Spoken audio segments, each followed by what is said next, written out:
What is good guys, no? And we are now back now with another video na naman tayo mga tol. So probably guys, nakikita ninyo yung title natin down below. Ito yun. So today guys, no, August 2, 2026, meron tayong unboxing dito, which is goods na goods mula sa Lazada. Kita nyo. So alam nyo naman guys, no, na since din sa Lazada na talaga tayo kumukuha ng mga goodies natin, no. Siyempre pagdating sa bike. So kung interesado ka guys, no, sa video na to, ilalagay ko na lang yung link down below. Ayan, kung saan ako kumuha nito.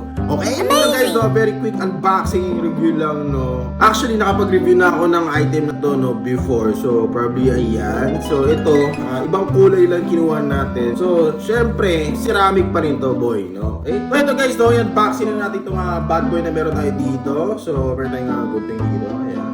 So, so na natin to, boy.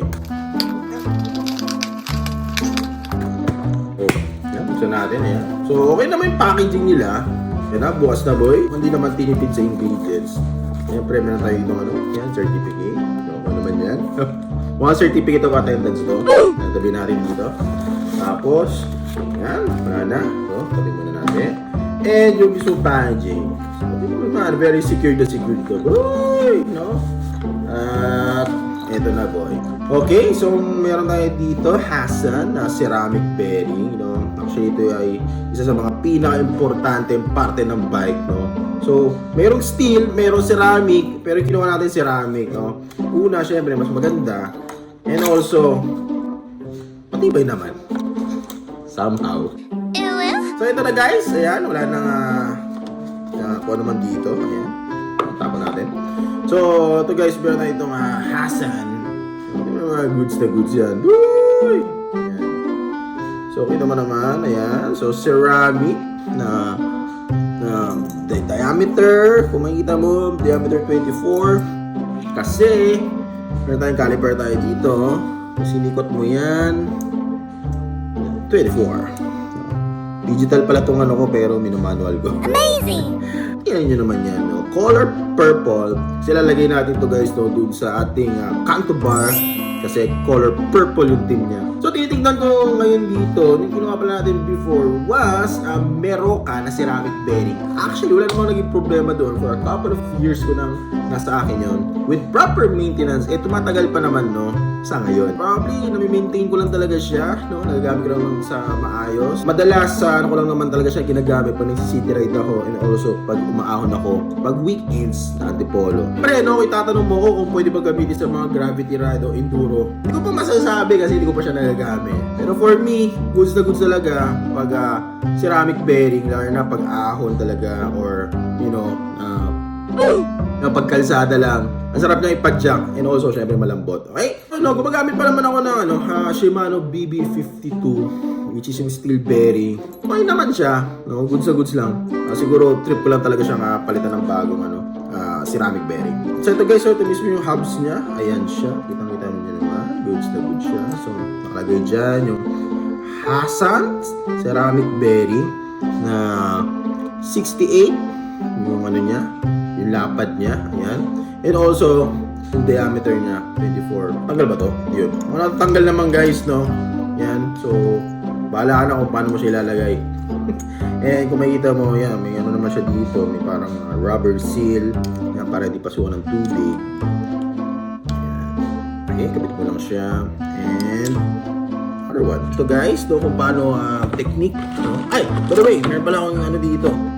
Yan, yung fan ridge.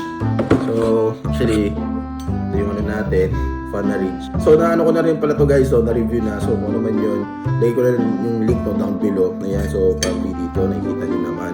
Ayan, so, tingnan nyo na lang, okay? So, meron kasing kasama ano siya, na ganun din. So, ito, I believe, steel bearing to. Fan, bottom bracket. Goods na goods silang dalawa. So, yun, no? Kung interesado kayo guys, so, gagawa ko na, panibagong review regarding sa steel versus ceramic bearing. Tingnan natin kung anong magagawa natin, pero ito siya, okay? So, better subscribe. Pakita sa inyo yung technique kung paano natin ito bubuksan, no? Either, pwede mo naman siyang sipatin ng cutter or ano, pero ingat lang kayo dito sa yung plastic na to. Pag mali or mali yung the way na binubuksan mo siya. So, ginagawa ko, gamit yung kung ano man, no? Sisipatin mo lang siya pag gano'n. Tada! Bukas na. Okay? So again, iangat mo lang siya gamit to, yung dulo, pag ganun. Okay? Labas. Tanggalin na natin siya. Okay? So, ayan siya. Meron pa rin siyang rubber seal dito. Tingnan natin guys kung mabubuksan natin to. Okay? So, meron tayong cutter dito. So, dahan-dahan lang guys kung paano itong bubuksan yung rubber seal niya. Sabi ko nga, mabilis siyang masira. So, yung pinakadulo, try natin siyang sipatin. Lang, bukas na siya.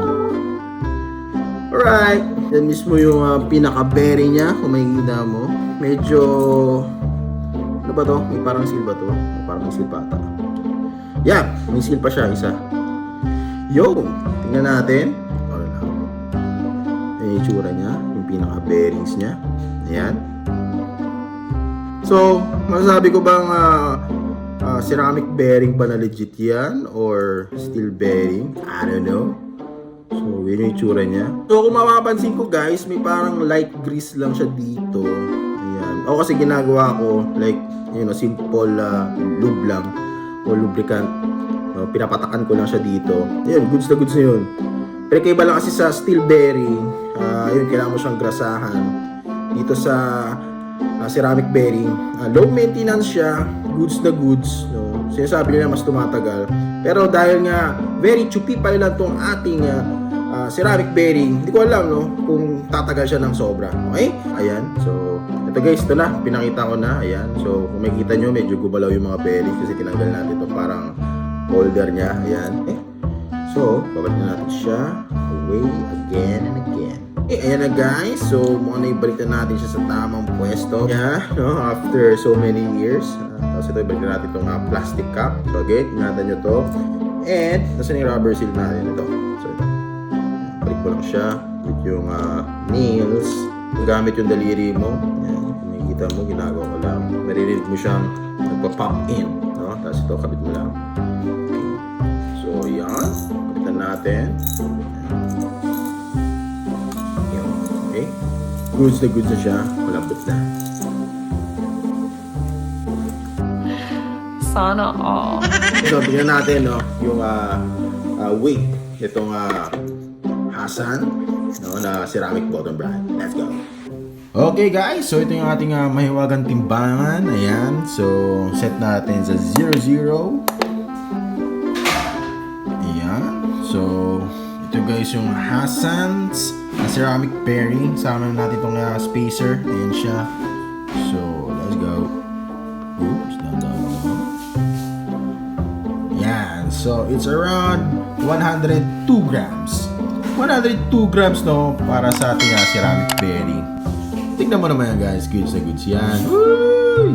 So yun guys, no, kung interesado ulit kayo, ayan, lalike ko yung link no, down below. No? So, Hasan's, baka naman! So yun, no? So probably next video, subukan natin i-compare ito ceramic bearings no, versus steel. Ayan siya. And also, itong Chris King. No, tingnan natin guys kung sino mas pinakamalapit sa kanya ng tatlo. So yun guys, so I think dito na rin natin tatapos yung video natin for today. So maraming salamat po guys sa panonood. At kung hindi pa po subscribe, make sure na subscribe po na yan. And also, click nyo na po yung notification bell para updated din guys sa ating next video. So maraming salamat guys. And kita, it's the next ride. Ingat.